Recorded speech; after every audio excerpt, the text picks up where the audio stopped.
electric every single drill of the combine. It's ridiculous. Mahomes got to get long. Coming down the near side, the pass is caught. Touchdown. I mean, they just get faster, bigger every year. In the pocket, sack. George Karlaftis. You're looking at the fastest man in the history of the combine. 10-5, Xavier Worthy, perfectly executed. The offseason is underway. Good evening, everyone, and welcome to our special live stream. We are here in Indianapolis, right in the middle of the NFL Combine. Mitch Holthus with you, voice of the Chiefs, along with senior team reporter Matt McMullen. And, man, what an experience. Just full disclosure, it's my first time in 33 years as the voice of the Chiefs to be here. But this is like a phenomenon by itself. Yeah, we talked about it a little bit on our podcast yesterday, but we're like in the center of the NFL world right now. Coaches, executives, just about any NFL media person you can think of, they're all here for this weekend. And, you know, for the Chiefs, we've talked a lot about this. This is our opportunity to turn the page and get after next season. Last year was a disappointment. We can all agree on that. But how do you get back on track? It's a matter of nailing the free agency process and nailing the draft. And our front office people have been working on this prospect group for months and months and years in some cases. But this is kind of the culmination of all of that work. And for us, who are kind of getting into the draft process right now, we get to learn all about these players, not just the physical stuff, but also who are they as people, right? And they have their media sessions here. They have their closed-door stuff, the interviews with the front office executives. Those are really important. It all starts right now, and that's very exciting. Yeah, you're going to see through this show where the 2026 Combine, the last couple of years, where it's different. And we're going to have Brett Veach on very shortly. We're going to check in with several different folks that cover the league as a whole. And then we'll hear from Mike Bradway as well, assistant general manager. But the phenomenon of NIL, the fact that there's so many transfers, to me, what I've been able to pick up, the real value of the Combine has been, one, medicals. Yep. You've got to get an accurate medical read on a player, and now that has to be from several different sources, where it would be one school. The second would be the communication that happens informally. Yeah. You mentioned the informal interviews with the players, but there's also the bump with the agent in the hallway. Hey, how you doing? It's like the old Jerry Maguire movie. But all that is important, especially for the Chiefs this year. We're in a little bit different territory because the fact that we will have 3 of the top 75 picks in this draft. You alluded to getting it right. When you have 3 in the top 75 and you're kind of retooling and rebooting, it's imperative to hit all 3 of those, much like the 2022 class. Yeah, it's a great opportunity, but we got to nail it, right? And we have the best people in the business that are going to take care of this thing for us. It's amazing all the things that our group has to kind of sift through this time of year, where we got to make sure we know everything about the 319 prospects that are here and dozens more that you like but weren't invited to the Combine. We got to figure out our own free agents, got to figure out the cap, got to figure out the pending free agents on other teams that we're interested in here in a couple weeks when the new league year opens up. A lot to work through, but we had a chance to catch up with all of our front office people. They're excited about this opportunity. They feel good about their plan. That fires me up too. What you'll also see throughout this show is the collaboration that is there.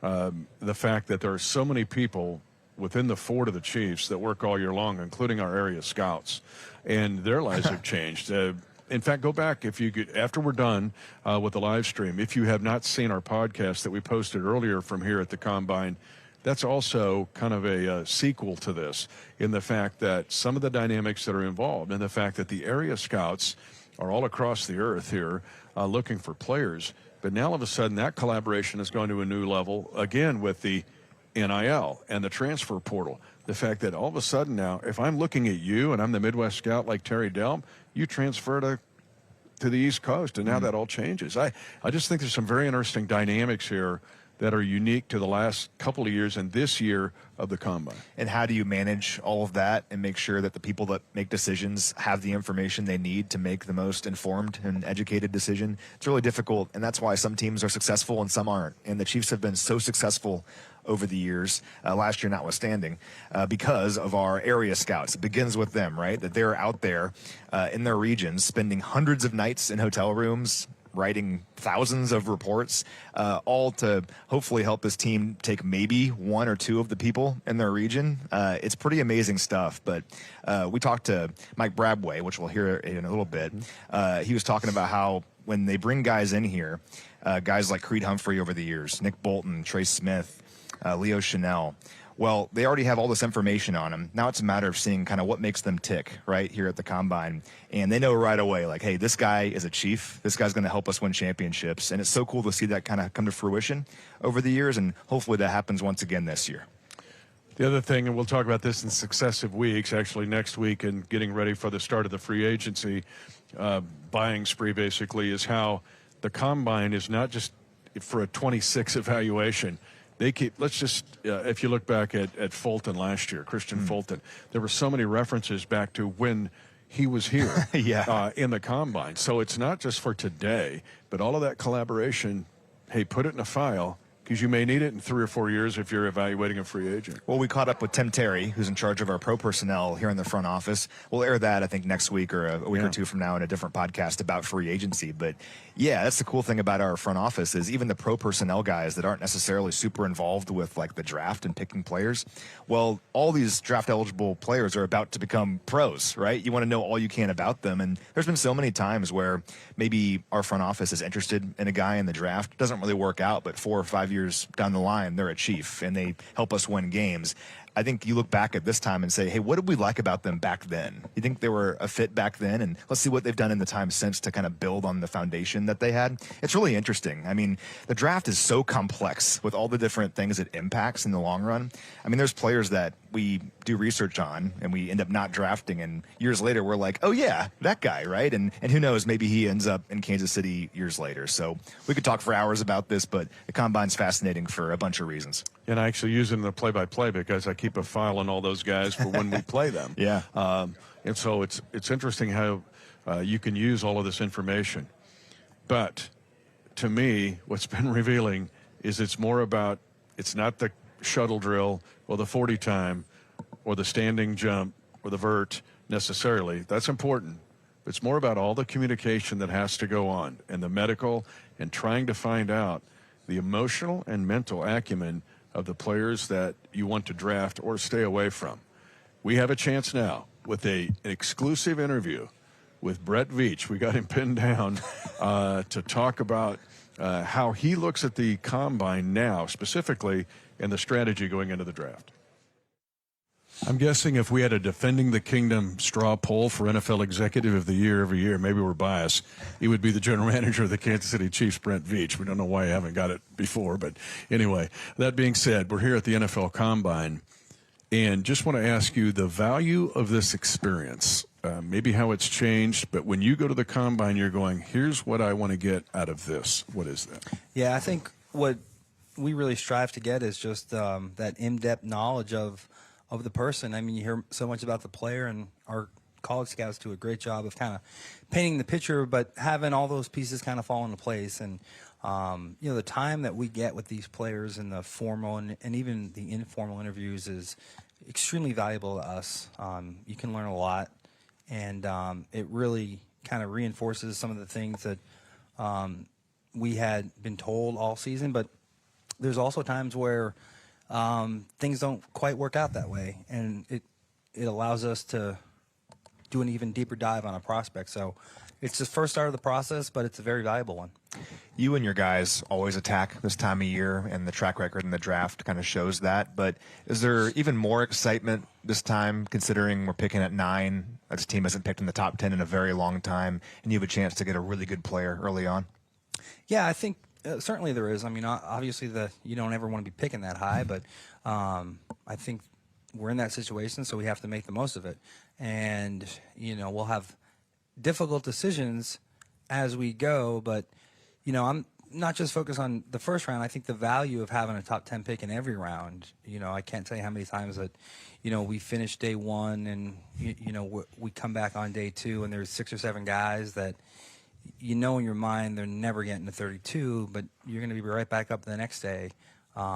It's funny because our second round pick would be kind of the talent level that we've been picking for the first round in the last 10 years. So I think coming into this draft, knowing that we should get at least 2 of those guys, and then just keep adding as the draft goes on. So it's a super exciting opportunity for us, and we just have to be as prepared as possible and capitalize and make the most of it. Brett, I want to jump back. You talked about the interviews, formal and informal, but the landscape in which we live now, the NIL landscape, the COVID eligibility landscape, we got 26-year-old dudes here, and we got 20-year-old dudes here. How does that dynamic impact in what you're trying to find out intel-wise? And guys that have been at 4 schools in 4 years. Yeah. It certainly, I was saying at the podium today, I think that when we officially received notification of underclassmen that were returning to school, I think we had over 20. I think, the number was close to 25 players that we took out from our top 100. So that's a lot of players, and it certainly impacts the depth of the draft, and in many ways the opportunity to get guys that are still in that young developmental stage and get them and kind of see it through. A lot of these guys that you're drafting are kind of reach maybe their athletic ceiling. They're 24, as you mentioned, Mitch, 24, 25 years old. So it's another hurdle that we have to overcome. But it reemphasizes the importance of kind of tightening that board up and finding the top 100 guys right out of the gate, and then building your layers on day 3 and trying to find those guys that are talented, that are driven, but do still have some developmental upside. So the athletic testing gets a lot of the attention around here, but like Mitch mentioned, the interview process is super important, whether it be the formal ones or the informal ones. What do you guys as a staff get out of the interviews here in Indianapolis? Yeah, I mean, just kind of how they're, you're going to get into a little dive of where they're from and their family, their support system, which is super important, but really how these guys are wired, not just how well they love football, but what football means to them. And I think that's important because, as you know, these guys have a chance to get paid really well now in college, and a lot of these guys are coming in here making time. I mean, these quarterbacks are making $8-9 million now, so it's kind of a trickle down effect. So, most of the NIL is difficult for us to navigate because it keeps good young players in college 1 year longer, and there's less younger players with developmental upside.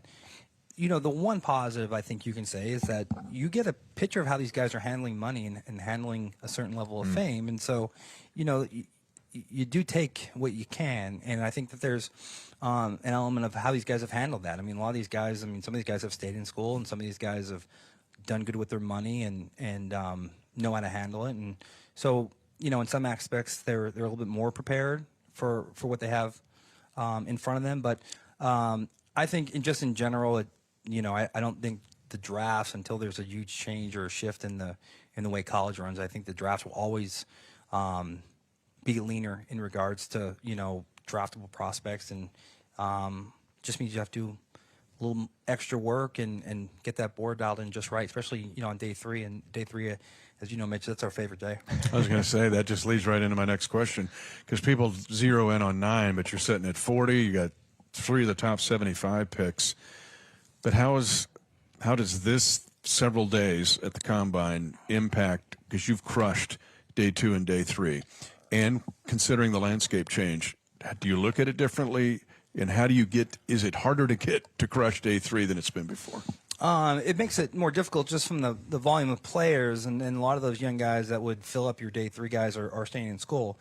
But the way I look at day 3 in the draft is unique. I think like in the first round, and really the first 75 players, I think across the league, most teams have almost the same 75 players. There's a little degree in differences, I'm sure, across the board. But, I mean, in general, if you have a top 75, I mean, most of those guys are kind of the same names, and it's just a matter of strategically, placing value and fit and need and all that kind of stuff, positional value. But I think once you get to day 3, once you get like past pick 100, like where teams value guys in 4, 5, 6, and 7 is extremely different. I mean, I think you'll have a lot of teams that value guys in rounds 4 or 5, and half the league see them that way, and half the league think they're free agents. And half of the guys that some of these teams see as 6th, 7th round value, the league sees as 4th or 5th round value. So I think there's just a huge, varying degree of where these prospects lie. And that's why I think the first couple of rounds are always difficult, because everyone's kind of jockeying for position for the same guy, potentially at the same positions, and it just cycles through for the first 2 rounds into 3. But once you hit round 4, then it's, then it really comes down to how much tape you watched and how good your evaluations are, and the vision and the scheme and the fit. And that's where I think the extra work that our college guys do, and we spend, again, just as much as time as on rounds 5, 6, and 7 as we do on 1 and 2. And I think it pays off more, because I think leagues don't see guys in the same value conceptually. So that's where you got to be on your mark, and that's where you get the really good values. Then you find Cooper McDonald, who just drives in. Yeah.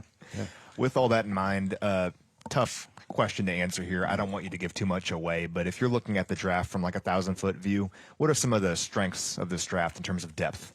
I think it's the defensive line. I think is pretty solid through the first 3 rounds. I think you're going to have a lot of DNs off the board early. So the D-line, in particular, the defensive end position, I think that there's really good depth at the wideout position and some solid depth at the corner position. It's probably leaner at the running back position. But I mean, we'll see what happens. Some years where you thought that there was a lot of running back depth, you didn't get one, and maybe the year there was no depth, maybe we'll find a way to get one. Yeah, that's how it works out. But it's no different than every year. It always rotates. But I think just before we get through the combine and the testing, I just think right out of the gate, defensive end is really deep, and I think that there's some solid depth at the receiver position. Final question. We appreciate your time. Is the medicals.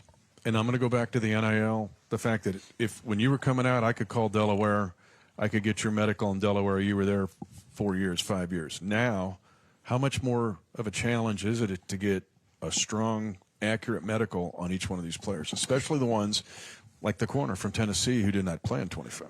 Yeah, well, I mean, that's other than the formal interviews, you can put the medical right up there as the most important aspect of this. So our trainers come and our whole staff comes in here, and these guys go through the whole gamut now. I mean, they go through all the testings and the MRIs and imaging. So that's the one thing that we leave here feeling good about, a foundation of where these guys are medically.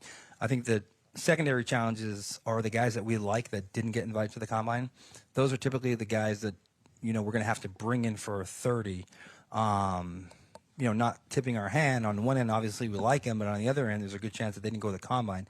If they didn't go to the combine, then we're just looking at medical notes and not getting that hard-driven data. So that's a little bit of a challenge, but I think, through the combine and through these 30-day visits, and then you do get into a situation where if, there's a lot of guys that you don't have medicals on, sometimes you will work with other teams and exchange, not grade notes or what you value notes, but you'll exchange medical notes for guys that, say we brought in, of our 30 guys that we brought in for an unofficial visit, we had 30 medical. If 10 of those guys were combine guys, we didn't need the medical, but the other 20, maybe 15, 20 will get medical, and then, you only get 30. So it wouldn't be out of the question for me to call like Berganzi and say, hey, I'll give you 5 of my 30 that didn't go to the combine for 5 of you, just to get the medical. So that's a huge part of it. And so the combine is huge because most all the top prospects are here. So we'll get that medical data that we feel good about moving forward.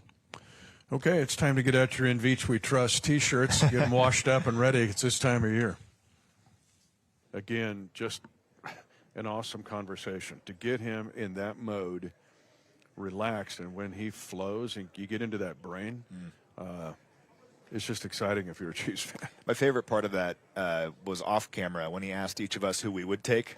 I think that's so cool. We're not going to reveal it. Maybe in April we'll say what we told him. But what's so cool about Brett is he values everyone's opinion. Yeah. So there are some GMs out there around the league that they're so egotistical. Like they want it to all be about them, right? That's not Brett. Like Brett is all about the team, all about his crew.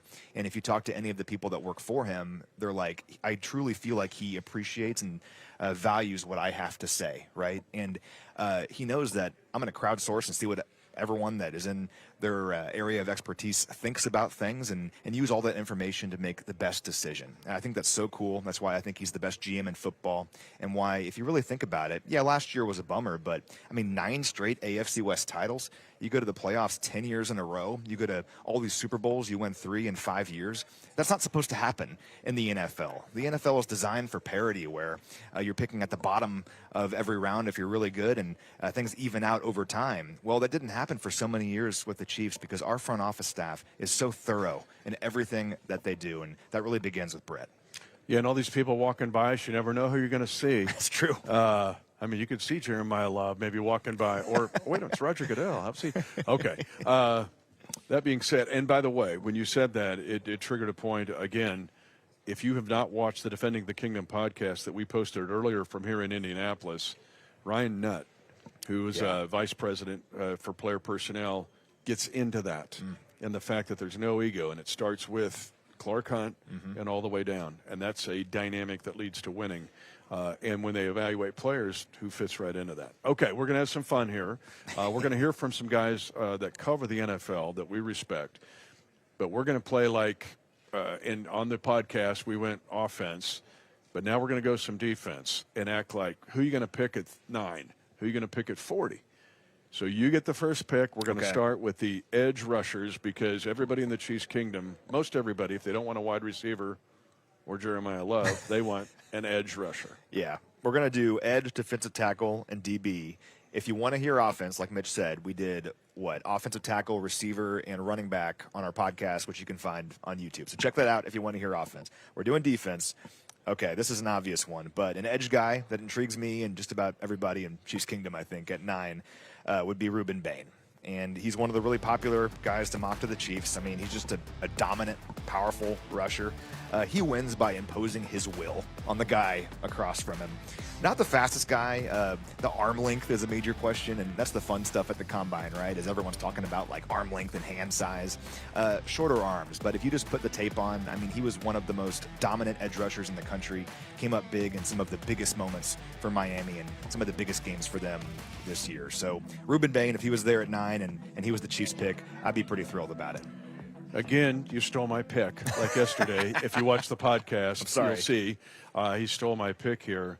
Honestly, though, to tag the Bain selection, I think, because you're going, really, can the Combine move the needle much? You're going to see that in all these interviews.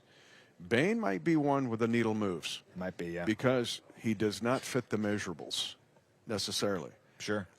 You talked about reach, but, I mean, the motor's there. So, yes. Honestly, some of the discussion about Bain could change in the next 96 hours or so after being here at the Combine. You stole my pick. I was going to take Bain too. Way to go. And we have the NFL's smallest table. We do. Ever used at the NFL Combine. Yeah. We brought a helmet, though. The smallest Chiefs helmet we could find to fit the smallest table. Yep. Just want you to know. They're like, what's the table and what's the helmet? There's a purpose for everything here, We folks. found it. Yeah. Yep. I'm going to pick as my edge, since you took my pick at 9. I hope he's still there. But one of the misconceptions we can have as fans is we'll put a letter by a player and pigeonhole them. And the NFL has really morphed over the last several years to these hybrid-type players. I'm going to go Arvell Reese of Ohio State. It's a good one. Now, he's got an LB by him. Like, he'll work out with the linebackers. Is he a linebacker? If you watch his tape, he is a vicious edge rusher. Yeah. And I got a feeling wherever he goes, hopefully maybe with us, that there will be a morphing of him to being an LB to more of an edge, because he's dynamic. When I started diving into draft stuff and looking at all these prospects, I really question how Ohio State ever lost a game.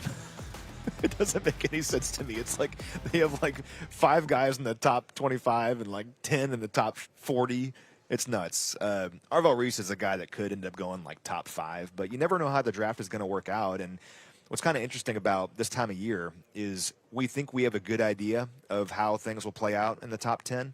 Things can change so much over the next 2 months. Yeah. And Arvell Reese, I mean, he would make a lot of sense. There's no doubt the Chiefs have to get better at pass rush next year. And whether that's Bain or Reese or any of these guys, David Bailey is a really good one as well. We got to find a way to get better off the edge with our pass rush. And there's options later on as well, which we can talk about. Should I jump into my guy at 40 right now? Are you going to take my guy again? We'll see. I don't know. How about Cassius Howell? Oh, You like him? I love him. Was he your guy? He's a local. No, he's not my guy. Okay. But he's a local guy. Yeah, he is. He went to Rockhurst, and that's not the reason I'm interested in him, but it is kind of fun. He's from Kansas City. I'm sure he grew up a Chiefs fan, but really good player as well. I mean, super athletic, physical rusher who made a ton of plays last year. His tape is really fun. I love his blend of speed and power. Now, he's a little bit undersized. He's 248 pounds. Still played pretty well against the run, though, despite being a little bit undersized. Maybe he could put some weight on. I don't know. But look at how the way the league has gone. I mean, look at Denver with their pass rush. Nick Benito, people thought he was only going to be like a designated pass rusher kind of guy, and he's a Defensive Player of the Year candidate because of how the league is now. So Cassius Howell is really interesting, and just loved his blend, again, of size, of speed and power, and his ability to play the run as well, despite not being the biggest guy. Texas A&M, but he started at Bowling Green. He was under-recruited. He didn't get a Power 4 offer coming out of Rockhurst. And a shout-out to Camden Dietz, who's from Smith Center on the 2017 state title team, who's the recruiting coordinator at Bowling Green. Wow. So they do a great job of finding guys. They just don't get to keep them anymore in the world of the transfer portal. I'm going to pick a guy that has come up in conversations here at my 40th pick, and that is Akeem Mesidor of Miami of Florida, who's the opposite, on the opposite side of Reuben Bain Jr. Now, why is you get chuckles and Beach would, because he's 25 years old. Yeah. And that's something you see if you watch the podcast or during this, is the fact that we have 20-year-olds here because of the transfer portal, COVID eligibility, blah, blah, blah, NIL. We got 20s and 25-year-olds. Mesidor is like older than Karlaftis. Yeah, older than Felix, I'm pretty sure. He's older than Felix. Yes. He was like had facial hair before Felix was born.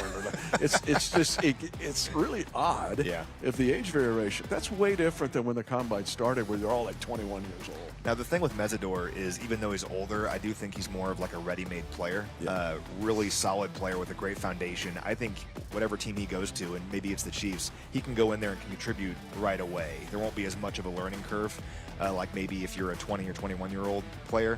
It's funny, though, that Miami team, I would text you when I was looking at tape of them over the last few weeks, where there was times where Mesidor and Bain would just meet at the quarterback at the same time. Can you imagine being the quarterback, No. like just crunched at the same time by two potential first-round picks?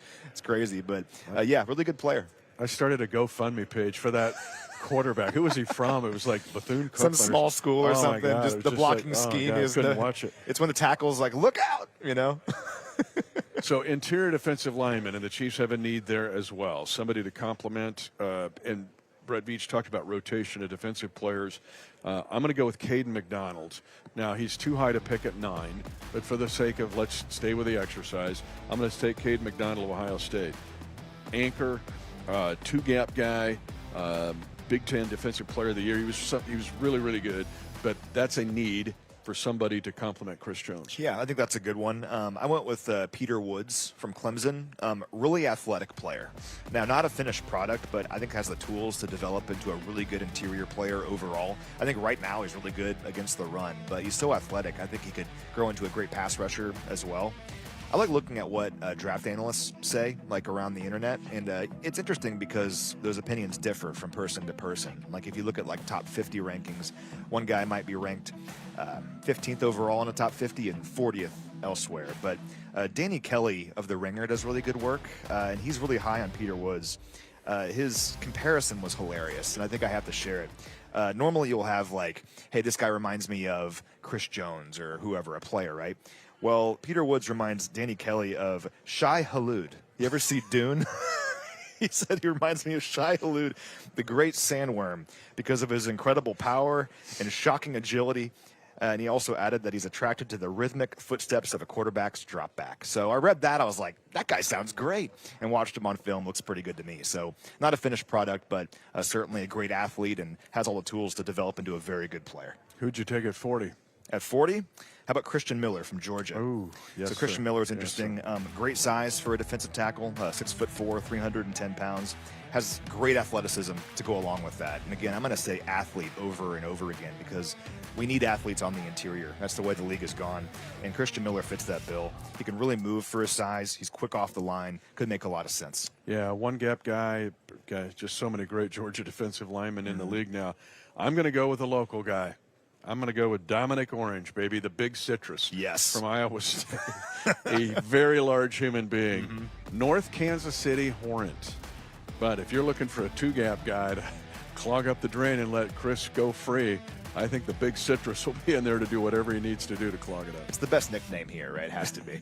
I love it. I think the fans would love the big citrus in Kansas City. And shout out to North Kansas City Hornets. They got Let's several go. NFL dudes in the in the league.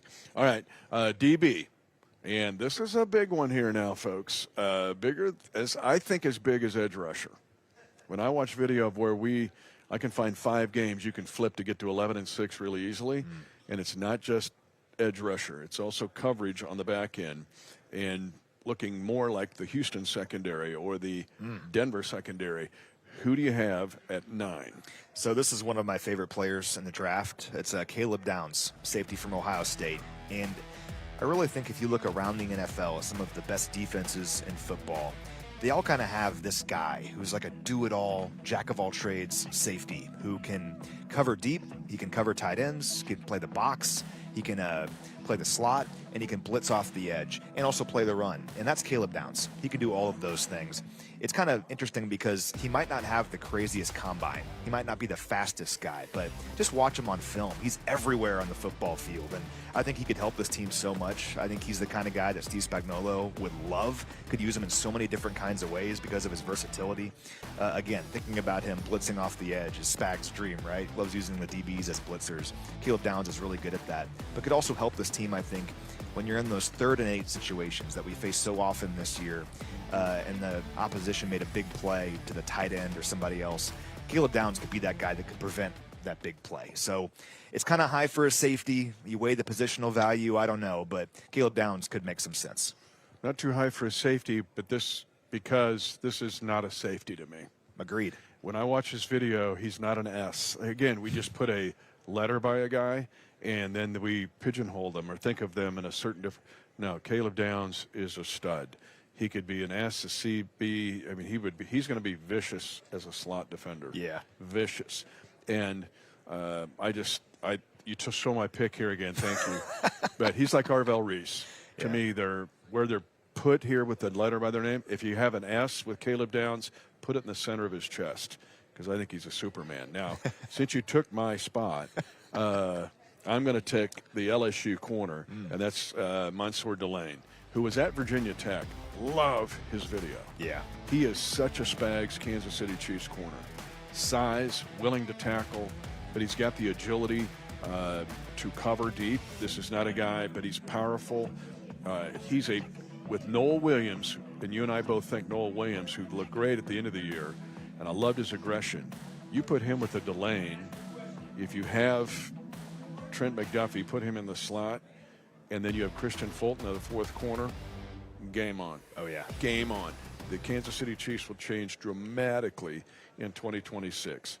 40th pick, I'm going to go Emmanuel McNeil Warren. He probably won't be there at 40, but a box safety, and he will change your world too. I had Bud Clark at TCU. He was at TCU like 7 years, but those are my guys I'd take at 40. 7 years at TCU. I think he was, or something like that. Check it out. He's As a whole still family. at TCU. Like he was there with, Sammy Barr or something. Andy Dalton. Andy Dalton. How about Brandon Cisse from South Carolina as a 40th overall pick? He might go earlier than that. He's maybe like a late first-round guy, but interesting player. Big-time athleticism and speed with a ton of experience playing outside corner, which not always the case. Sometimes guys are, hey, you're a slot, right? Well, Brandon Cisse played a ton of outside corner in the SEC and played it well. Now, there's a few areas where he's not necessarily a huge fit for Spags. Like, I think he needs to be more aggressive in the run game, maybe more physical at the line of scrimmage. You can teach those things, though. The things that you can't teach are athleticism and speed and experience playing outside corner, and he has all of those qualities. Yeah, I love that pick. He's one of the more athletic corners in this draft, and there are good corners in this draft and some depth there at that position if you don't get him at 9 or 40. Well, what does the rest of the league think? 3 guys that we respect a lot. Charles Davis, who your mom loves greatly. They went to Tennessee together. They worked in the gosh. athletic department. Well, he played on the football team. She was in the athletic department. But yeah. Okay, one Go for Vols. Bonnie there. But in looking also, Mark Ross, who's really interesting because of his tie-in to us, when you think about that. And then Matt Miller, who really has turned into a national phenomenon, even though he grew up in the Chiefs kingdom. So let's now check in with all three of those guys and what they see globally, looking at the Chiefs and the rest of the league. You see him all over the place. You've seen him NFL on CBS, NFL Network. And actually, Matt McMullen's mom's favorite human being, other than Matt and your dad, but Charles Davis. We went to college together. Yeah, they sure did. The big orange. You can't get it out of there. Can't get out of that. Can't get out of that. Awesome to have you with us. Thank you for having me. And it's like after the Super Bowl, then the Combine, like, well, let's get it all together. It flies. But I want to ask you, the league seemed like it has changed the last 2 years. 8 of the top 9 teams in time of possession were in the playoffs. Yep. And the 9th was Tampa Bay, and they almost made it. This league is kind of cycled back. What are you seeing in the league when you get ready for a game or you look at it globally? Mitch, you and I are veterans, right? We've seen a couple of things along the way. All right, stats here, he's coming along, right? Getting there. But what you're talking about is what we were used to. That used to be a big part of what we did. Like when you did game preparation, think about that, Mitch, in the days when you did game preparation. Time of possession was cited by coaches all the time. And then we got to the point where all of a sudden time possession wasn't a big deal anymore. It's kind of like how basketball went, where basketball went from, hey, we're going to make sure we get a good shot, we're going to do that. And then all of a sudden it became more shots, the better, right? Let's get up and down the court and off we go. Well, I think the same thing held true for us in football, where quick strikes, explosives became the deal. They still are. Explosives are a big part of winning football. Yes, turnover ratio, all the stuff that is applied before. Explosives and controlling the ball. Last year we had, who was it, over 50% runs last year? Chicago, maybe? No, it wasn't Chicago. Anyway, I'll get back to it. Seattle was like 46, 47% running the football. Okay, yeah. Baltimore was somewhere in that neighborhood running the football. We got to that point now, Philadelphia the year before winning the Super Bowl, running the football. To Mitch's point, controlling the clock, controlling the game, beating people up, I think it's in direct answer to we threw it around so much that the defenses got smaller and faster. So, okay, so what's our answer? Beat them up running the football. It runs in cycles, and that's where we are. I mean, Buffalo lived in the 4-2-5, as you guys know, right? They weren't coming out of 5 DBs to save their life, but they weren't made to pay for it. Last year, they played more base defense than they had in the last 5-6 years combined, I think, because people were answering with bigger lineups. So, to Mitch's point, this game just keeps moving around depending on whoever is accomplishing something, there's going to be a reaction and hopefully an answer. And almost always in this game, there's an answer. With all that in mind, when you're looking at the Chiefs' outlook for next year, disappointing season in 2025, obviously, but what are some areas you'd like to see the Chiefs address to get back on top next year? Well, I think defensive front always is something that comes into play for them. But before I even get to all that, accumulation of picks, right? I think if Brett Veach is, and who am I to tell Brett Veach what to do? I mean, when he's got Super Bowl rings, knows what he's doing, and I'm not telling him. But from my outside analysis, this is a roster that needs an infusion of people, needs an infusion of talent, needs an infusion of youth. If I can see that, I'm pretty sure he can see it, and probably in a much better way and much clearer. Would not surprise me at all if somehow, some way, right, if he can find ways to do a little bit maneuvering, and maybe instead of picking here, we drop down here, but we picked up 2 more picks. Because to me, this draft, and we talk about these things all the time, sometimes we turn it into more than what it is. But I do think it's one of those drafts that if I pick a guy at 15 or 20, I might pick the same guy at 50 or 60. And if that's the case, then I don't need to stick and pick, right? I need to find and get. And defensive front, I think, is a loaded group. Receivers is a loaded group. I think that linebackers as you get past the first round, there's going to be a good number of off-ball guys who can play. So that's going to be fun to watch. And offensive linemen, which we always overlook, but there are players in there, and this league is built with fifth, sixth round centers and fourth and fifth round guards and free agent guys like who Trey can Smith? play. Trey Smith is one of the great. Look, Tom Brady would be the patron saint of sixth round, right? There's no getting around. You can't be any better than that. Trey Smith shouldn't have gone past the second, and we all knew it. But the medical history, and then when the slide starts, is there a better sixth round pick outside of Tom Brady? It's going to be hard to say. Yeah. Right? And and by the way, where did he go to school? Tennessee, Okay, I believe. It always goes back to that. He's going to ask you about the corners from Tennessee in a second. But the AFC, so going back to my original point, I know I'm stuck on it. Yeah. But the Broncos played that way. The Chargers played that way. The Bills played that way. We go right down. The Patriots played that way. And we're going to go 5 wide, but we're going to run a 6-yard dig route absolutely. or a tunnel or bubble, right? We'll take care of our quarterback. We're just get rid of the ball fast. Get rid of it. The AFC, what you saw this year, and I'll take Matt's question and take it beyond us. And looking at the rest of the AFC, what you look at going into 26. It is so darn competitive. All right. Denver wins the West, which you guys have had such a hammer lock on for so long. It's still hard to believe. Like, you didn't win it? Not just didn't make play. What? Because, you just had such.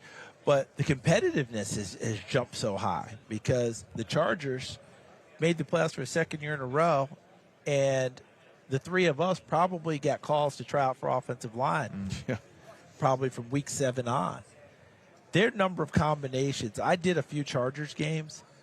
Jamari Sawyer plays offensive line for them. I promise you, I had Jamari Sawyer start at left tackle in the game. I had him start at right guard in the game. I think he started right tackle. I mean, that's what was going on with them. So the competitiveness of your division is incredible. Think about the AFC North. All right, it came down to a missed field goal, but everyone was bunched into one group, and Cincinnati never got activated. Okay, the AFC East. I knew starting the season, and I made this claim, and I sat on it, and I felt very good when it was over. None of us saw New England coming the way they came. What I said in the beginning of the season was they'd be the second best team in the AFC East when the season was over. Buffalo was going to win it going away. But New England was going to be better than Miami and the Jets before it was over. Well, I was right about that. I just said, no, it's all going to go that good. go that well. And then the AFC South has just become a crazy, crazy place. It always has been, but I think it's crazier than normal because you can get right a lot quicker. And Houston, it's going to be interesting to see where Houston goes because that playoff game against New England really stung them because they just didn't play well at all offensively. The turnovers. They wasted another great defensive effort. And that young quarterback who we thought was going to be an elite top 5 guy is not there yet. He kind of got stuck a little bit. So just the AFC is a beast. I mean, there's just no getting around. It's an absolute beast. The NFC West is like the AFC. Last question from me, but talking about some draft prospects, got to ask you about some volunteers. What do you think of these 2 corners from Tennessee? Love them both. Hood really came on and played so well this year. Plus, he will put his face in the fan in the run game. Like he's not shying away from that at all. You want to run the football at him, he's gonna go meet you wherever you are. That's not a big deal. McCoy, the biggest thing for him here at this combine is gonna be the medical. Yeah. Because he was so good the year before. But when you sit out the entire year, he's not going to do anything here. I think he's going to save it all, hopefully, for his pro day. But, every team in the league is, did you get a McCoy check yet? Did you get a McCoy check yet?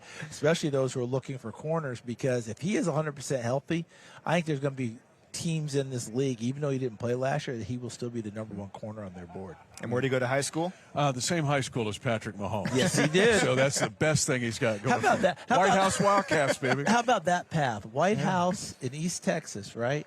To Oregon State.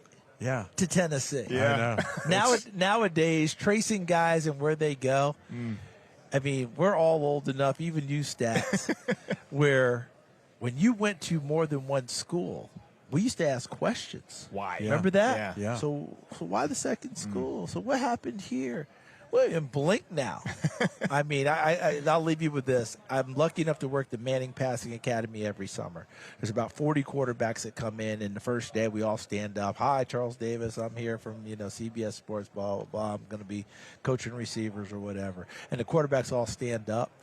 And Mr. Manning, Archie, has now started his thing because he gets such a kick out of it. Kid to stand up and say, hey, you know, I'm such from, you know, Ohio State. But where were you last year? And then these kids start tracing their thing. We had a quarterback 2 years ago that was on his 6th school. Wow. And I kid that, no exaggeration. He was on his 6th school. Unbelievable. You know? So It's like in this comment, we got 26-year-old dudes and 20-year-old dudes. That's crazy. Tyler Shuck.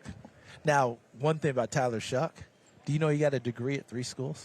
I didn't know that. So give him credit. Like, if he's going to go to school, he maximized it. He made it work. Great kid. Well, great person right thanks here. for having me, guys. And a Great to great, see great you. ambassador for the National Football League. All right, a very unique guest to join us now from NFL Network, Mark Ross. Why is he unique? Matt and I work with our guys all the time. Over the years, you worked with all of these guys. You were with the Giants, with Spags, and Coach, and the Eagles. I feel like an unofficial part of the Chiefs staff over the years since Andy's been there, because literally over the years I've worked with everybody he's had there, between the Giants or Eagles or even players I drafted that worked for him. Eric Bieniemy played for us his last year in the NFL with the Eagles. So basically the whole staff I've worked with, and you know, good relationships with all those guys. So I'm an unofficial coaching member of the Kansas City Chiefs. But Mark, that leads to the question, because you've been around these guys, and this will be the 14th year Andy's in Kansas City, which will tie. Wow. It will tie the 14 years he was in Philly. Yeah. But coming off the 6-11, you know these guys. What your outside-in perspective of this and how they respond to counterattack in 26? Yeah, I told somebody, this is weird going to the Chiefs. You know, I'm not talking about coming off. You know, it hit me as I'm walking over, like, wait a minute, these guys didn't make it. But you know what they'll be, and this is why Andy's been a great head coach, consistent in his message. And that was how he was from day one in Philly with, this is my message. Everybody jump on board, follow me, because I have this vision, I have this confidence, I have this consistency day to day, and that's what the great head coaches do. Tom Coughlin was the same way. 2 completely different guys, a different style, but had that consistency, had that confidence in their message. So all those guys you mentioned will have that. They won't change. You know, they won't just flip around like, oh, my panic. Like, no. we know how to build a winning team, a winning mindset, and we'll keep the course of doing that. Kind of a similar question to follow up on that. From a front office perspective, you know how hard it is to constantly restock the roster and sustain success in the NFL. How impressive was it that Brett Veach was able to do that for years and years in Kansas City? And what gives you confidence we can get this thing back on track next year? Yeah, when you've got your point person, when you got a Patrick Mahomes, then it makes it easier. You're going into the draft saying, all right, how do we put these pieces around? You know, with Philly, you had Donovan McNabb, you know, in year 2. So, okay, now we can build around Donovan.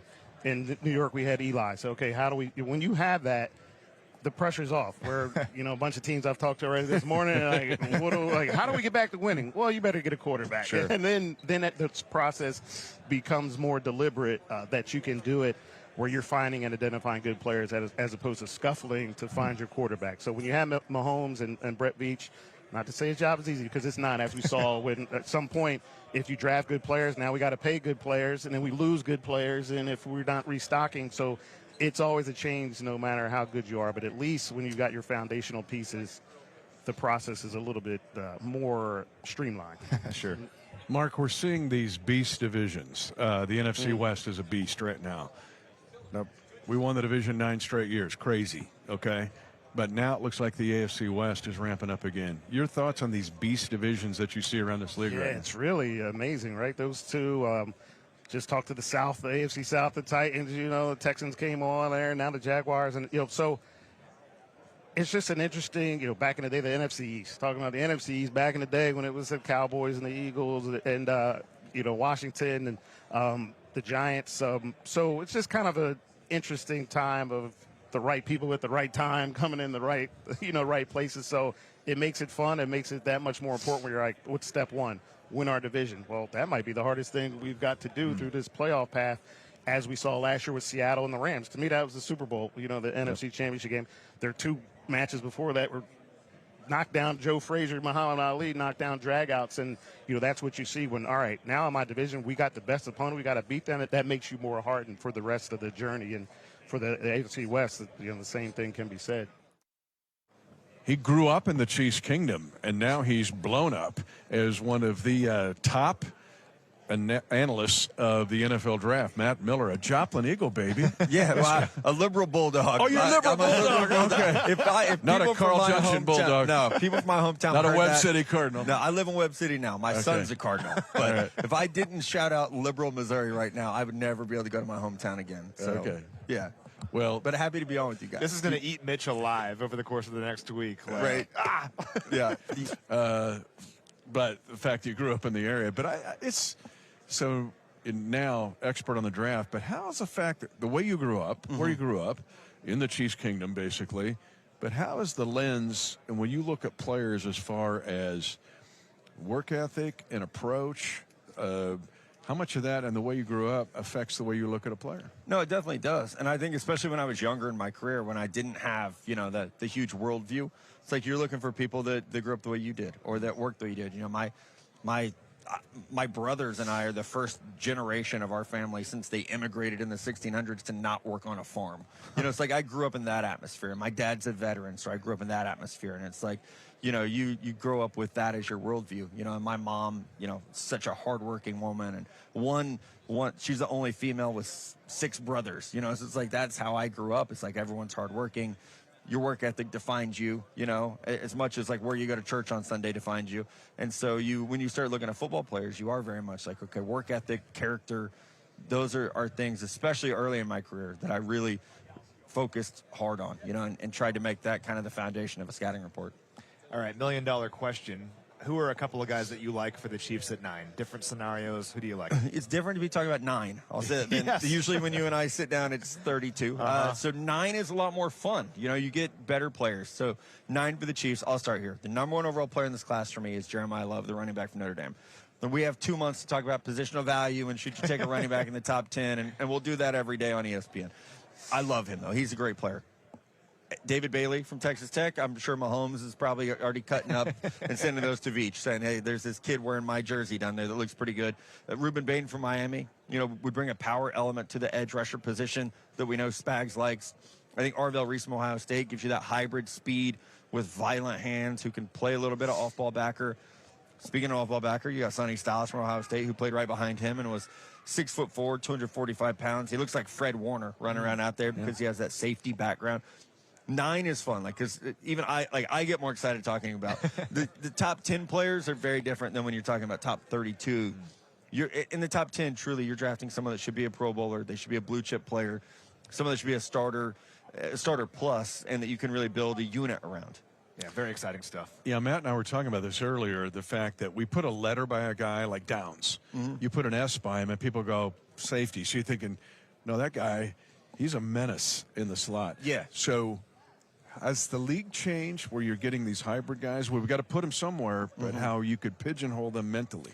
I tell people all the time, like my generation grew up playing Madden, and everyone had a position.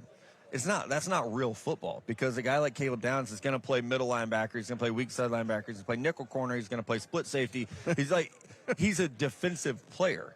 And you have to sign them a position for the salary cap, and because the NFLPA says you have to, but he's a defensive playmaker. And so I think with Caleb Downs and with Arvell Reese and with Sonny Styles, you're looking at those guys and saying, okay, you play a position, but what is it? And I can remember having this conversation with a general manager early in my career about a player, and it was Miles Jack coming out at UCLA, and I said, where do you play him? He's like, you play him on defense. Like, what? You just play him on defense. We'll figure that out once we get him, but he's a defensive player. And I look at guys this year that way, and Arvell Reese and Caleb Downs are great examples of that coming out of Ohio State. So looking at the class as a whole, what do you think some of the strengths are, and maybe what are some of the weaknesses overall? Yeah, so good news for you guys, the weakness is at quarterback. You have a pretty good one, so you don't have to worry about that, right? It's a 1 quarterback class with Fernando Mendoza. It is weak at running back, and so quarterback and running back, we may see more safeties drafted in the first round than quarterbacks and running backs. Wow. So it's really a unique year in that way. Your strengths, as always, are wide receiver. College football is just littered with great receivers. We'll probably see 6 go in the first round this year. Wow. It is a really good draft for edge rushers. We'll probably see 5 or 6 go in the first round. Linebackers strong. We'll see 3 to 4. Safety strong. We'll probably see 3.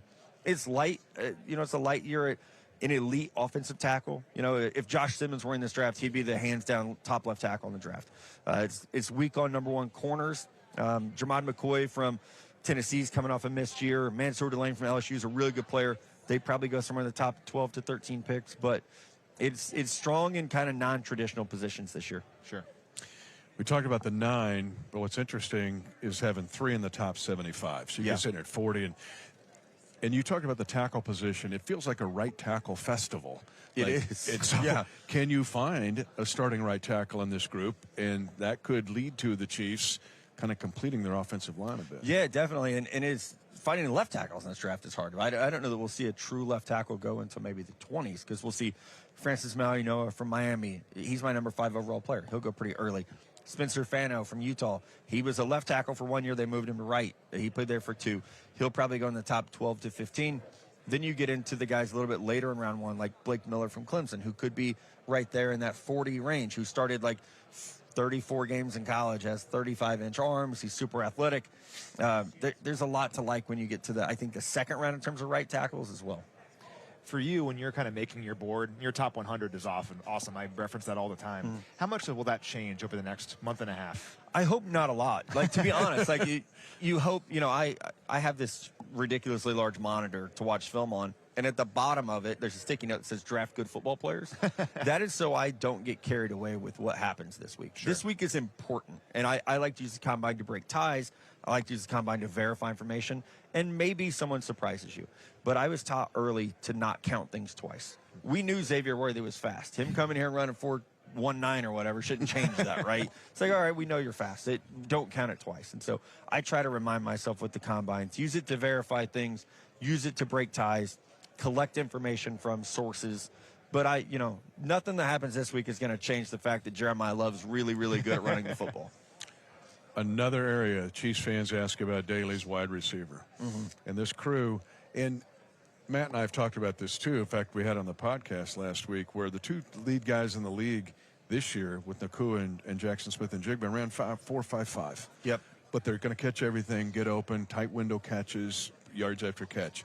This wide receiver class, thinking of the Chiefs lens, your overall thought? It's a good wide receiver class for the Chiefs through that lens, right? Because I think it's a flavors draft. I'll steal Daniel Jeremiah, a good friend of mine, NFL Network. He uses that analogy a lot, and I agree with it this year. It's a flavors draft. Mekhi Lemon is that Jackson Smith and Jigba, 5'10", 195 pounds, tough as hell, will catch everything. Go watch the Iowa game. He'll catch everything and then make something happen after the catch.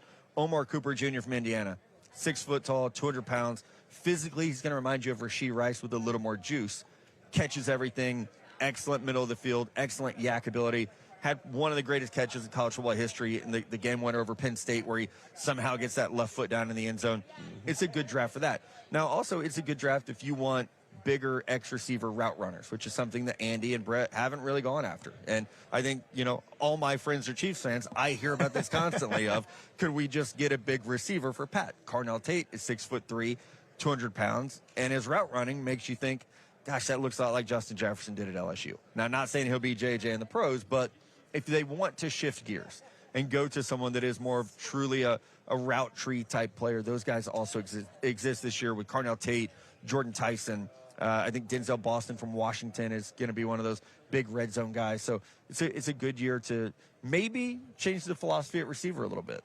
What about defensive tackle? That's an area that Brett keeps talking about that we have to get better. What's the defensive tackle class look like? It's weak. I don't think there's a guy that you draft at 9. I think, at 40, at 75, those are maybe the spots. It's a good year for 1 techniques. It's not a great year for 3 techniques. And so as long as Chris Jones is on the roster, you got a pretty dang good 3 technique. For 1 techniques, I think you get into Caleb Banks, who is 6'6", 325 pounds. I mean, he's maybe 345. Like, he's just a complete difference maker when healthy. He's coming off a foot injury that knocked him down for a lot of the year. Lee Hunter at Texas Tech was a bull for them in the 1 technique position. Caden McDonald from Ohio State is a young player, but that's what an NFL nose tackle should look like. So I think if you're looking for a 3 technique to learn under Chris or to replace Chris, this maybe isn't your year. If you're looking for that 1 technique next to him, this is a pretty good year. The Chiefs built the dynasty, so to speak, for a lot of reasons, but one of the reasons it did, Matt, was crushing day 3. Yeah. And looking even at UDFAs. What does day 2, day 3, even UDFAs look like, and how much has it changed in the transfer portal NIL era? Yeah, I was going to say, so the Chiefs are light on picks this year. So that's one thing to keep in mind, right? 6 picks total as we sit here today.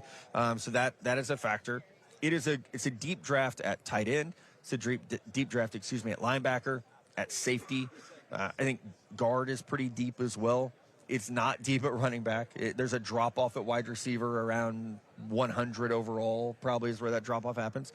But you're right. I think it's, with UDFAs, we even saw this recently. There's not a lot of small school guys anymore. Someone asked me, who's the top small school guy at the Combine? And I'm like, does Toledo count? Like, what's the small school?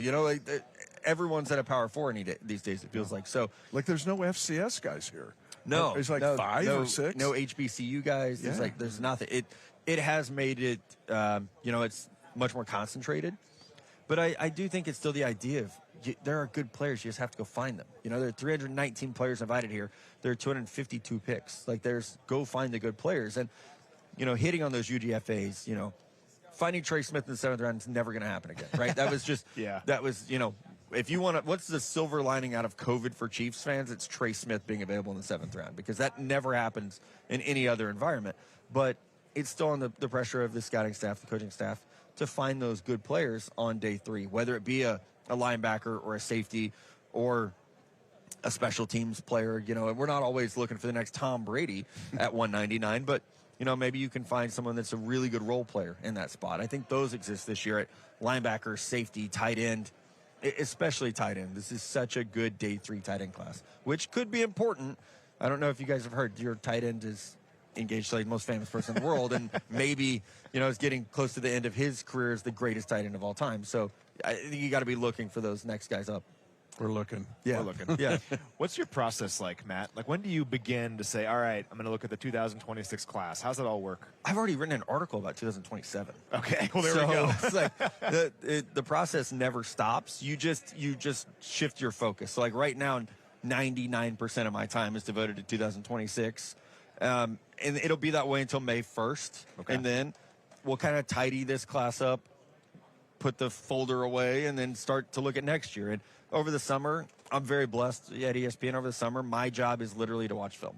I write 1 article a month, probably. I don't have a lot of TV over the summer. It's just, we want you to watch film and get ready for college football, so that when college football starts, when week 0 hits, you're one of the most informed people in the country about who these players are. And then, then I devote 99% of my time to watching college football, and you just try to stay organized. I keep a folder for a Google sheet for 2020. So this year be 2026 players, but you always have room for 2027 guys on a tab down there, right? To say, oh my gosh, did you see this guy? Jeremiah Smith did this crazy thing. Let me update my notes on him. It'd be foolish not to, be efficient with our time. So this year will be 2027 with the opportunity to take notes on 28 and 29, which is crazy that we're already using those numbers to talk about players, but yeah, it's a fun process. I mean, it's like you guys. We get paid to watch football. Yeah. And then we're fortunate enough to get to talk about it as well. We appreciate you. We'd be lost without people like you doing this work. So we appreciate it. Yeah, it's always fun. Yeah. So people always look when they see the GoPro video in the booth. They'll see Matt, right? He helps me spot on the road. They'll see a really big guy. Like, who is the big guy? That's Austin Woodard, who's like your neighbor. Yeah, we live in the same neighborhood. Yeah. He's going to be looking at it. If we got into your basement tonight, does it look like Veach's draft room? Do you have the little magnets up like in 4 white walls? I did. I'm moving, though, which I'm moving during draft season is really dumb, but I'm moving. But yeah, my office used to have, one wall was my wall of bourbon, because I'm a bourbon collector, and then my other wall was literally whiteboards with magnets. Same thing. And we That's would print awesome. out the names every year. My friends that used to work for me would help. We'd print out the names and slide it all around. Yeah, I've learned that it's much more convenient to just use my phone. Because, when I leave Joplin, I don't have my whiteboard with me. So it's like, that's really cool, and it was a fun exercise. But gosh, Google made those dang sheets really convenient where I have everything on this little phone. So love it. Matt Miller, and we love your stuff. And Thank we're going to you. be honing in on it even more so as we get closer to the draft. Yeah, awesome stuff there now. All 3 of those guys have different perspectives of the league, but I was just fascinated by their thoughts, not only of the Chiefs of where we're at, trying to rebound from 6-11, but the rest of the league. Yeah, like we said earlier, what's so cool about this event is that anybody who is anybody in NFL media or has been in a front office before or whatever, they're all here right now, and they're all here to give their opinions and to chat. And it was so cool just to have our table in the media row area and to have those guys stop by and give their opinions and thoughts on the league as a whole, give their thoughts on the Chiefs and kind of what our outlook is. It was awesome. So appreciate their time for sure. I think the whole league is passed behind us now. Yeah. In fact, Steve Tasker's walking behind us right now, the Leota, born in Smith Center, Kansas. Wow. 7-time Pro Bowler with the Buffalo Bills, was just giving the wink and a nod walking by. But we're going to transition as we close out the live stream tonight. And thanks for being with us, by the way. Love this kind of prime time live shot with the Chiefs. That free agency is just around the corner. And Mike Bradway, who cut his teeth on being involved in the NFL. His dad, I respected working with him so much back in my early days with the Chiefs. And then Mike grew up in Kansas City. But the fact that free agency becomes almost kind of morphed in here to the combine. We alluded to that at the beginning of the live stream, where you hear a lot of free agent talk here, more than I thought there was, because it's not just the draft at this event. It all fits together. And I think one thing that Brett and the crew has done really well over the years is we don't just bank on the draft. We don't bank on, hey, we really need this position. Let's hope one falls to us in the first round. They don't do that. I look at last year as an example. Left tackle was an obvious area we needed to get better. Well, Brett and the crew could have said, hey, hopefully we get Josh Simmons. Hope he falls to us. No, they didn't do that. They said, let's go sign Jalen Moore. And if Josh Simmons falls to us, great.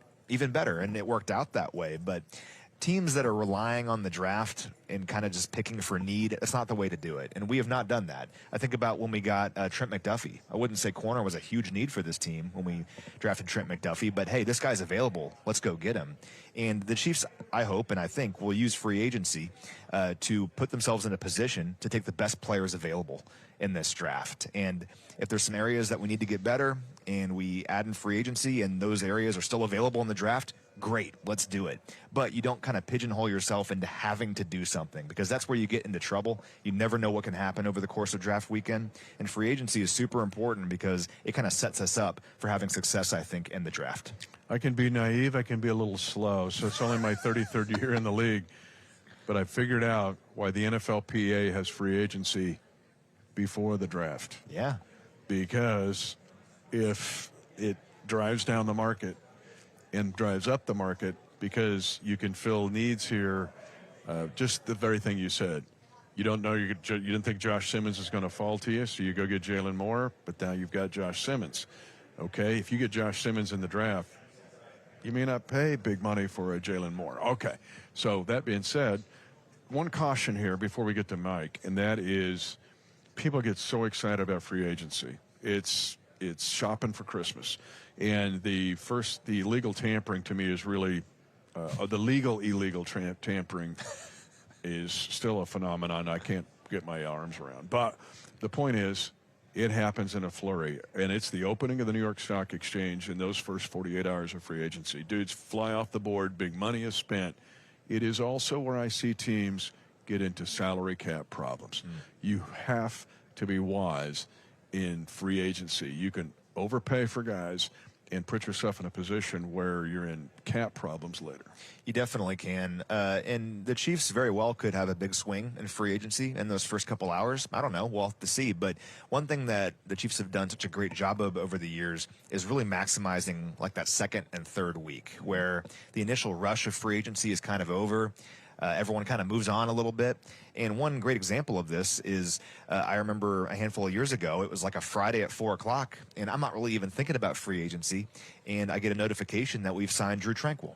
And I think Mike Edwards was later that day. And think about those two players and the impact they had on the championship team in 2023. I mean, do we win the Super Bowl without Drew Tranquill? No, I confidently can say we don't. So that wasn't a super exciting signing on the first hour of free agency, but that made a big difference. So the Chiefs are so good at that, about making sure they maximize those later weeks when maybe that first run is over. They look at the market and say, who was maybe undervalued out here? Who could we grab that is a really good player but didn't go in the first couple hours of free agency? They're so good at that, and I fully expect them to make some big moves in the second and third week of free agency once again as well this year. Gets close to home. You can overpay if you're out there on Black Friday shopping for Christmas shopping, or you can get the bargain. And Exactly. later on, or you stare at your credit card bill in January going, what did I do? I could get it that same item 50% off just 20 days or 30 days later. Now, always looking for bargains, but always looking for value and efficiency. A key part of our personnel group is the vice president, one of our vice presidents for player personnel, Mike Bradway. Well, he's only in his 18th year in the National Football League, but he's our assistant general manager, Mike Bradway. And am I talking to two Blue Valley North graduates here? Let's go. I think you are. Two Mustangs here. Mustangs. Mustangs rule the earth. Let's go. Who would have thought? Yeah. Well, the other thing, Mike, were you really 6'2" and 235? Because when I go back and look at your Villanova bio, Yeah. dude, you look pretty good. I was 240, I think I hit a couple times. So, yeah, we try to hide those pictures for people. So I don't know how you came I up was with going to do it those. as a compliment, like, wow, Yeah. you've come a long That was way. a lot- yeah, many years ago. Awesome to chase you down, though, here at the Combine. Andy mentioned it earlier. You guys have been kind of just in that room and all of the hours putting it together. Just how intense has his last 30 to 45 days been as you get ready for the Combine? Yeah, they've been certainly been intense. I mean, we had our college scouts in for the last week and a half, working 10-hour days, just doors shut, grinding through the tape, grinding through the board, and got a lot of work done. So obviously prepared us for this week. Now, for like people just watching at home, this is kind of when the draft process, the evaluation process begins. But for you guys, it's years in the making. Can you speak to that a little bit? Yes, I mean our college guys, they've been watching some of these guys for 3-4 years. So we have countless amounts of information from them as players, their family, their background, their medical. So this is kind of the culmination of a ton of work. I mean, years, months, days, just kind of bringing it all together and putting the board together. That being said, Mike, we could talk about cone drills and 40, but the interview process, the formal and then the informal interviews, how important are those? Yeah, they're critical. I mean, the formals, obviously you get 45 of them, and you get 20 minutes with each of these guys. So it's really just a snapshot into who these guys are as people, as players, and we use those a lot for the mental aspect of it. We'll throw their tape on, and they'll basically teach us their offense, defense, like we're college freshmen. So you get a really good snapshot of just kind of the mental aptitude of these guys. And in the informals, I mean, our position coaches are talking to these guys one-on-one. They might have 10, 15, 20 players, so they might get 20 minutes too. So it's more information, and we'll take it from here, and then we'll go back and determine, hey, do we need to bring some of the guys we talked to into our building for a top 30 visit? Do we need to do more information? Do we need to Zoom these guys? So this is really just the start of kind of our interactions with these guys. Looking back over the years, can you think of a player or two that really impressed you during the interview process and we ended up drafting him? Yeah, I would go back, and some of the guys, you can say Creed, you can say George, Nick, those guys, within maybe 30 seconds, you're like, that's a Chiefs fit right there. Yeah. So there's always those guys that, I mean, they could come in and you can know by the handshake or just their first introduction of them as players, pretty quick. And then again, we've learned so much about these guys throughout the years, so what guys are probably going to be really impressive in interviews. But I'd say it was George, Creed, all these. I mean, X was really good. Mahomes was probably pretty good. Mahomes, of course. So yeah, we've had even last year with our interaction with Noel and Gelati, those guys. And it's fortunate to make those guys Chiefs. Mike, how much you have your board, you come to Indianapolis. How much does the board really change after leaving Indianapolis before you go into the next phase? Yeah, not a ton, because you don't want to overreact, to whether it's a good or bad interview, maybe a 40 time that was a little slower, faster than you thought. So I think, you want to get back, and the way our board looks right now, I mean, throughout the board, there's pockets. So you might have a group of 5 or 6 corners in the mid-round or offensive linemen in the second or third round. So now we're trying to figure out, how do we tier those guys out? How do we rank those guys? And some of the information you got, here in Indy could certainly help doing that. But I don't think you want to make any rash decisions, right when you get back. I think it's just, you just talk through each player. Mitch mentioned earlier how you guys have kind of been locked in a room getting ready for this and really kind of putting your draft board together. You always attack this. We know that because of the players that we've taken over the years. But what's the intensity like when you're picking 9 overall? We never do that, right? Yeah, it's a rare scenario that, again, well, you hope you're not in this position again. Sure. I think the way we view it, every draft is so different, in terms of the top end talent, kind of the depth, and the way we operate. I mean, hey, the reality is, like, 9th pick, we got to make it count. We got to get an impact player, but you don't want to pigeonhole yourself into saying, hey, we got to take this player, this player. We're gonna go in. We're gonna talk every single scenario out. There's a lot of guys at the top that we like, and I think it's taking the best player available at the end of the day, no matter what draft. Mike, you've been in the league now, as I mentioned, almost 2 decades, but we're in such a different landscape, meaning we got guys here that have been in college for 6 years. Brett told us earlier about guys that had to come off the board who are going to stay because they're getting paid, right? NIL, the COVID situation. How much has that changed it? And your evaluation going into 2026, how much does that go into that? It goes in. I think you never want to bypass a good football player, though. It is strange. I mean, we were watching a position. You got a guy that's almost 26 years old, and then you're watching a guy that's just turned 21. So you're trying to project, hey, what's this guy that's 21? What's he going to look like in 5 years? So we take that into account. We work with our analytic team, and there's a lot of information you're trying to take into consideration. But the NIL, the age, I mean, it's all made it a little tricky and complicated. I will say with the NIL, the good thing is, since these guys are getting paid, you can kind of project, hey, this is how they are when they do get paid. They say they've maintained their consistency and love the game. So I think it's almost been helpful in that regard. How about picking 40th overall? Because normally we're picking like 31, 32. You're still going to have that caliber player at 40 plus getting 9. It's pretty exciting, right? Yeah, I think it's not just the first round. It's second, third, fourth. I mean, we go in the last few years. It's been you start day 2 and there's 20, 30 guys that you really like, and then you're like, man, they just keep getting they're all gone off the board. Yeah. So as you've known, we've been pretty aggressive trading up, to get guys that we really like. But being able to, after round 1, to go in there, reset the board, say here are our top guys left available, top 10, and hey, if we need to make a move either up, down, like we'll take it all into consideration. You cut your teeth on this. Your dad was awesome, man. Loved working with him. What advice does he give you now? Oh man, it's always just be yourself. Be humble. Just be a good person. I think just be convicted of what you see. Obviously learned everything I learned in the business, growing up around it, from him. But so many countless people that I've been fortunate enough to work with. And that's probably the best advice I've got is just, trust your opinion, believe in yourself, and like to think I'm a pretty good teammate. So building layers for a team, for a coaching staff, and for Brett Veach's staff. A real asset to the Chiefs Kingdom, Mike Bradway.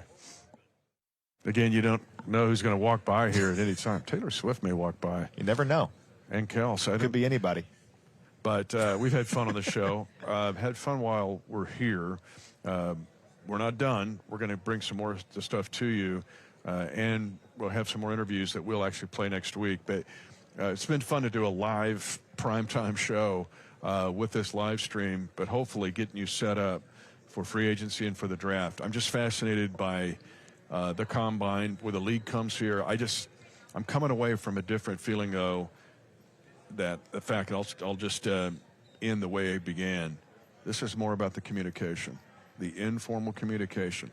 The medicals are so vital because it is different in getting accurate information anymore. Or something that was said too. If a player transfers and they transfer from your school, you go to your school and go, what do you think of this guy? Well, I don't know if you can trust him. He can run the 40 real fast, but I don't think you can trust him. Then you go to the school he transferred to, he goes, yeah, man, we won the league because of it. They love him. So I just think it's a very real thing right now for the NFL in trying to handle this. So something that I've said a lot already, and that I'll keep saying over the next several months, is that this is an amazing opportunity for the Chiefs, a team that is still in the midst of a generational run that people will talk about decades from now. Last year didn't go the way that we anticipated, but now we find ourselves with the 9th overall pick and a top 10 pick in every round. So how do we maximize that? How do we make sure that we use this offseason to set ourselves up for future success? And not just in the draft, but also in free agency, how we do our contracts, the cap, all that stuff. This is really where we can take everything that we're thinking about and put it together and put this plan into motion. And I'm so excited to see what the next several weeks look like, what the draft looks like, and to get to training camp with this team, because I think we all know that the standard was not met last year. And Brett and the front office, they are excited to get after this thing and to get after next season. And it's such an opportunity for this team. And I'm hoping that you and I, almost a year from now, or a little less than a year from now, are saying, man, we really took advantage of everything that was in front of us. And it kind of all began for us at the Combine. You can binge on the franchise. You can binge on the Kingdom Series. But now we'll give you a chance to binge, just a mini binge, after watching this. If you have not watched Defending the Kingdom that we posted earlier from the Combine, watch it, because it just morphs right into what we've given you over the last close to an hour here in prime time. And we will also tell you of our DTKs ahead and looking at free agency in specific. You're going to get some insight that came from here that gets you ready for what the Chiefs could do and the NFL's response to free agency as the NFL year officially begins on March the 9th, I believe. So for Matt McMullen, I'm Mitch Holthus, voice of the Chiefs. Thanks for this kind of fun prime time edition of our live stream from here at the NFL Combine.